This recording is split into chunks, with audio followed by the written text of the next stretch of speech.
Hi there. Welcome to today's episode. We're talking about getting ready for the holidays. And one of the most important ways you can do for yourself to have a smoother, easier holiday season, whether you're hosting a large group or just your small family. But today we're going to talk about that one thing you can do, which will make everything else feel so much smoother and just more enjoyable. Welcome to Feng Shui Living, a podcast for busy women looking to de-stress and live with more intention. I'm Lisa Morton, and I'm passionate about helping you create a home that not only inspires you, but empowers you. Years ago, I was severely struggling with my mental health and wellness, and while I'd implemented yoga, meditation, therapy, and more, I just could not find that missing piece of the puzzle. And that was until I explored my home. You see, the interior designer in me had made it beautiful, but it wasn't supporting me energetically. Fast forward, and I've now been in the interior design industry for 20 years, and I've devoted the past 10 years to Feng Shui and a holistic design approach. In this podcast, I'll be sharing with you interviews, stories, and knowledge, as well as some super easy, simple tips that you can take on today. If you're looking to be more intentional and create a life and home that you love, then you're in the right place. Hello, and welcome to this episode. It's episode 2 in my new podcast studio, so I'm so happy to have you here. I'm really excited because it's so nice to be able to warm up my favorite cup of tea before coming up here to record. I never was able to do that when I used the other studio space. So being at home definitely has its perks. I have one of my favorite mugs here. My husband made it for me. I think this was actually for my 40th birthday. He made me the cutest mug with photos of us from dating and travel. Anyway, this is your cue. Pause the video, pause the recording, and go get yourself a cozy cup of tea and join me. In today's episode, we're talking about one thing that can be really powerful to help you enjoy the holidays a little more. The holidays can be stressful. We're getting ready for house guests. We're getting ready to host big dinners, maybe parties, maybe big events, work holiday parties, family parties.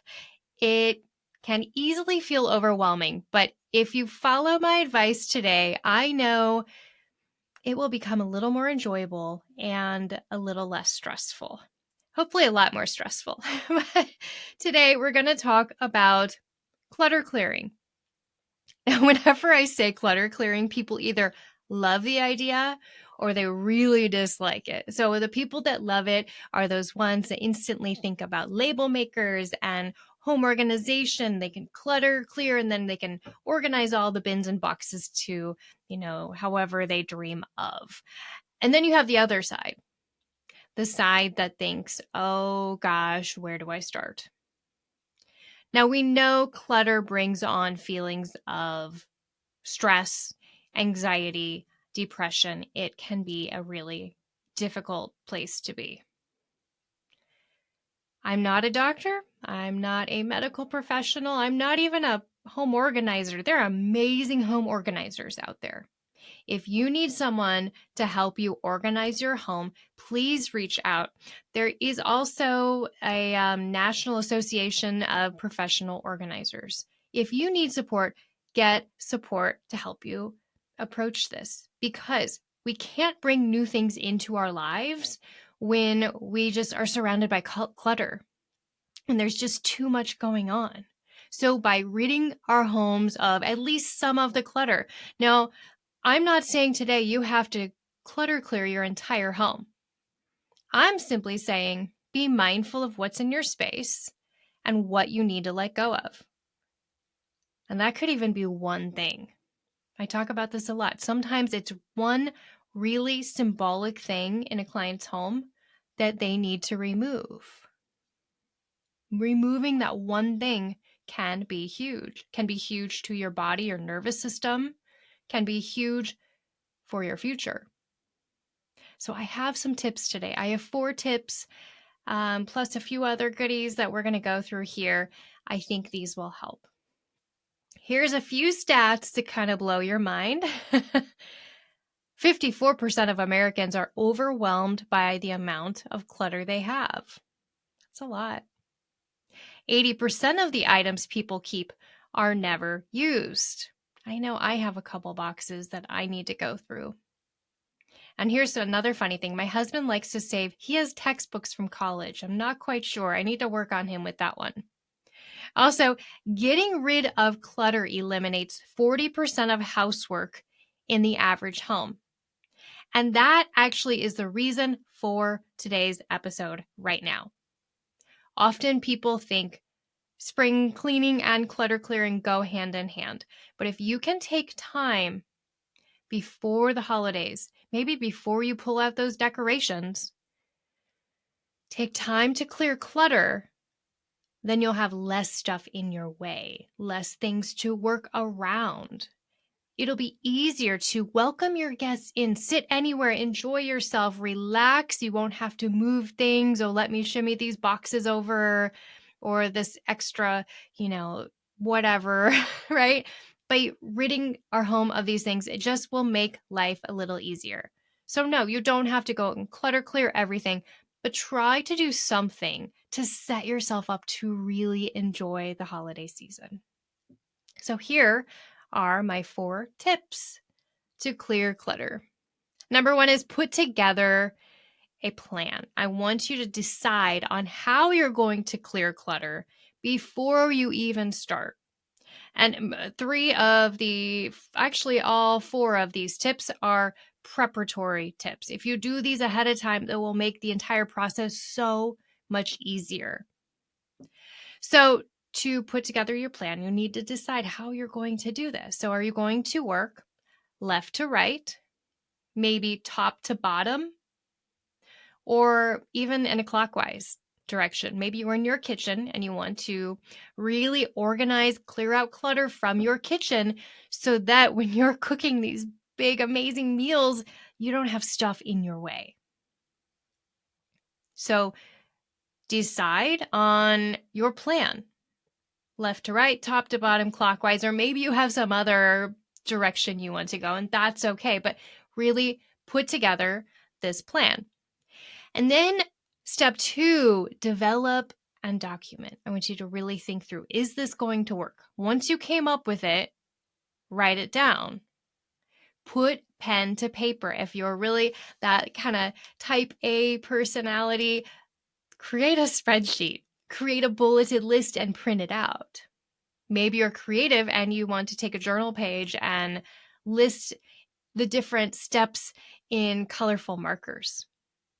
So you have to develop and document. So write it down, make a checklist. You can even sketch a map, a floor plan of your home, and put together a diagram. I don't care how you do it, but I want you to get more detailed. You have your plan of your steps to take, and then I want you to really document those steps and put together a plan. Just maybe even think, if you were a clutter clearing professional, how would they, you approach this for your client? Put together some steps, like make it really legit, okay? Step 3. This is one so many people forget. Step 3 is to gather the supplies way ahead of time. Get all your supplies, get them organized, get them laid out. So the day you select for your clutter clearing, and that's part of documenting and developing, is picking the day, picking the time you're going to start. But before you do this, before you start, you need to have your supplies in order. You can't just start pulling things out.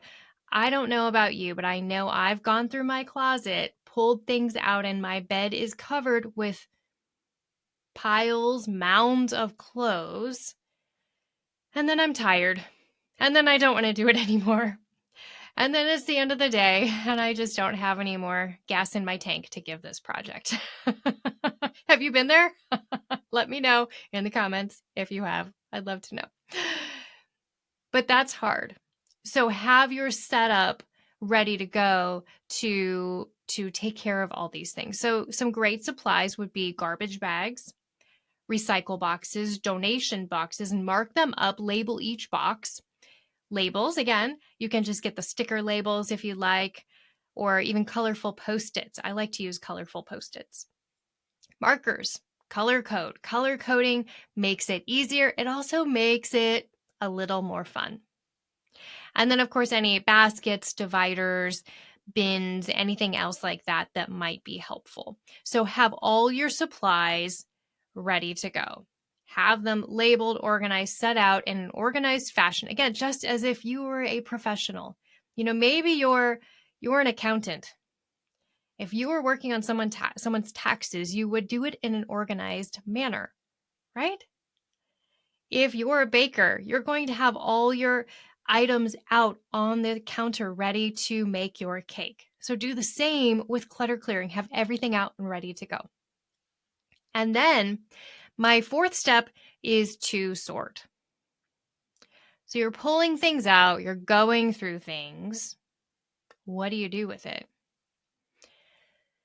Create boxes I like to do 4: donate, recycle, landfill, and giveaway. Now, donate is donating to your favorite charity. Really brainstorm, and this is also part of the develop and document. Brainstorm where you can take things in your community. Maybe you have an old chair you want to get rid of. Maybe there's an organization that will come and pick that up for you, and as long as you schedule. Maybe you can take it to a Habitat for Humanity restore.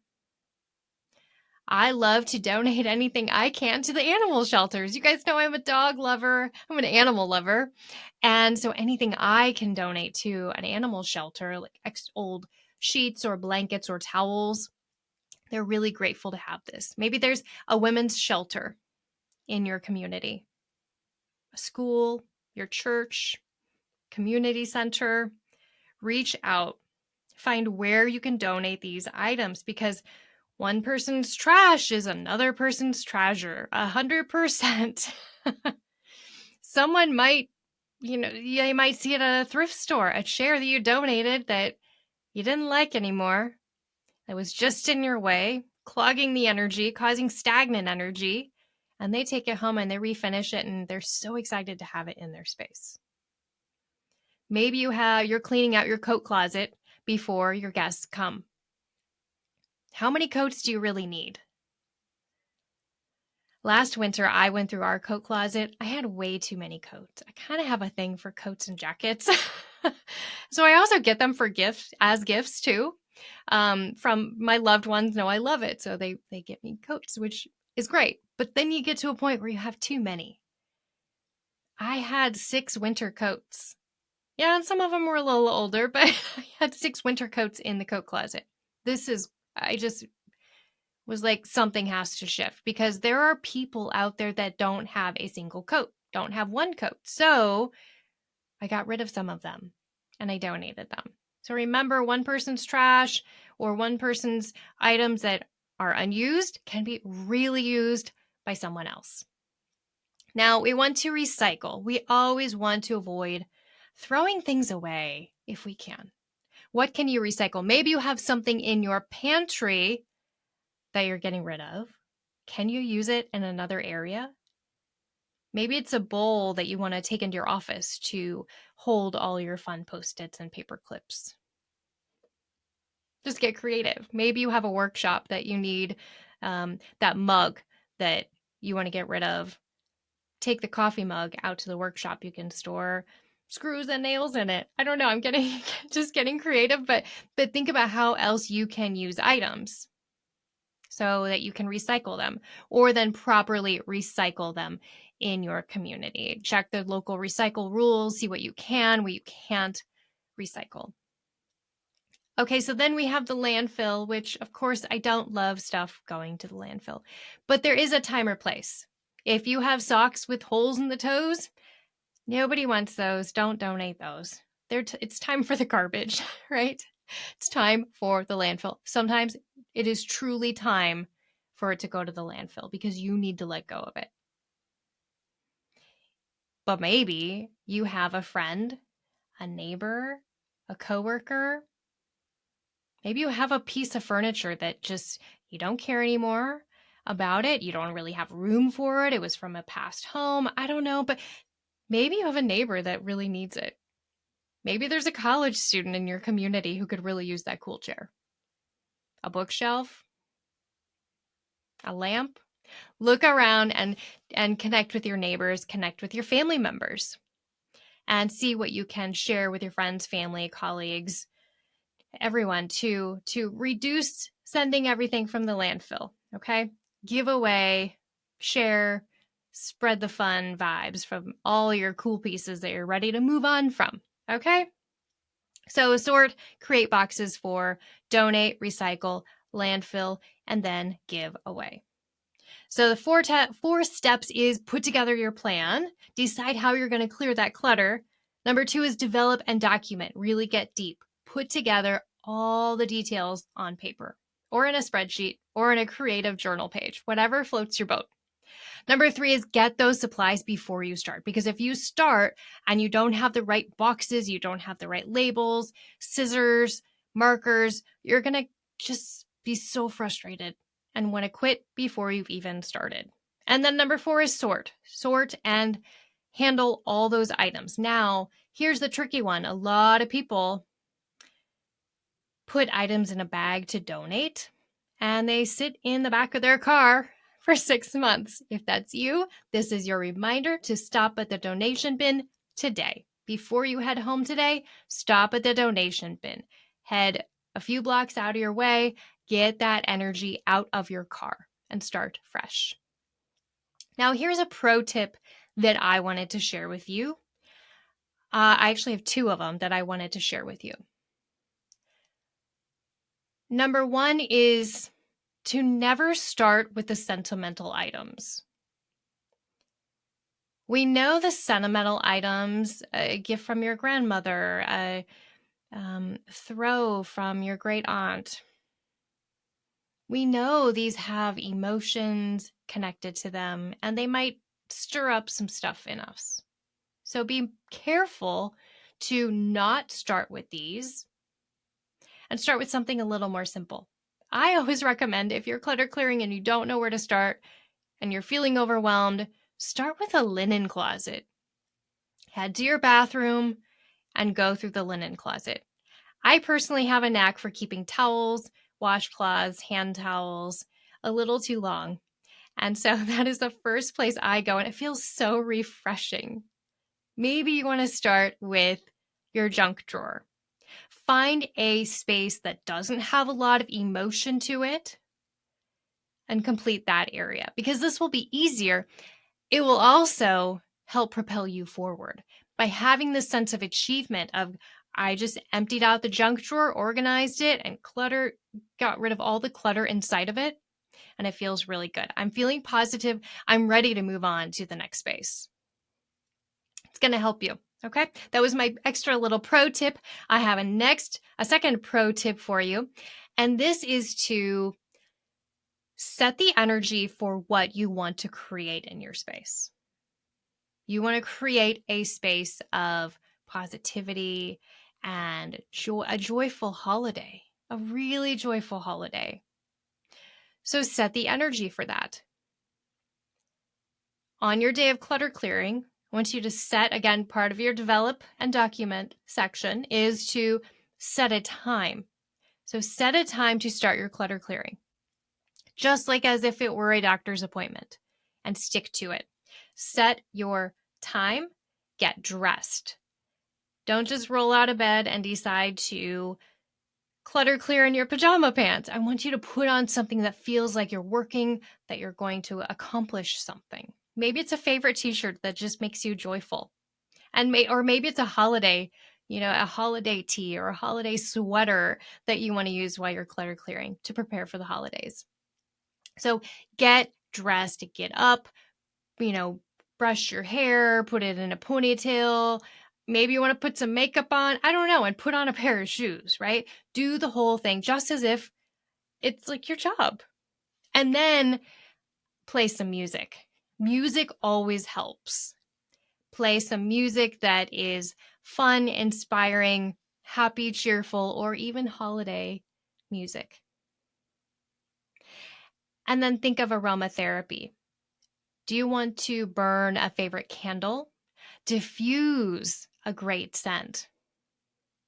A great scent in your space. I really love to diffuse sweet orange or some sort of citrusy. I always love lemon, lime, orange, grapefruit, but my favorite is sweet orange, and it just feels so clean and refreshed. So that's always diffusing in my home when I'm clearing or clutter clearing.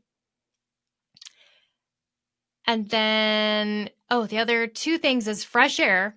Try to get some fresh air in your space, even if it's opening the windows for 5 minutes before you start. And then the last thing is to make sure you have support, especially if you think this might be a sensitive area that might stir up some emotions. If it's a coat closet, not much there, that's okay. Maybe you want to call your neighbor and be like, hey, check in on me and make sure I'm getting things done today. Or maybe you want to go a little deeper and work with maybe your therapist to prepare for this clutter clearing session. You decide, but make sure you get support because clutter clearing can feel like a lot. And I don't want you to go into this thinking, oh my gosh, I have to do this. And then everything with the holidays, I'm already overwhelmed. Don't stress. You don't have to clutter clear, again, your entire home. Just an area that will make your holiday go smoother, that will just make life go a little smoother as you're hosting and celebrating. Well, friends, I cannot wait to hear how your clutter clearing goes. Let me know in the comments below. If you need support, I do have my free 15-minute discovery call. I'd love to talk through some of these steps a little deeper with you. Just pop over to my website to sign up for that. And I hope you enjoyed your little moment with your coffee or tea. I know I did. And I will see you guys at our next episode. Take care. Special thanks to our production company, Influencer.tv, the WELT 95.7 studios, and our sponsor, Good She. For more information, head over to the show notes. Be sure to hit the like button, hit subscribe, and give us a 5-star review. I'll see you next time.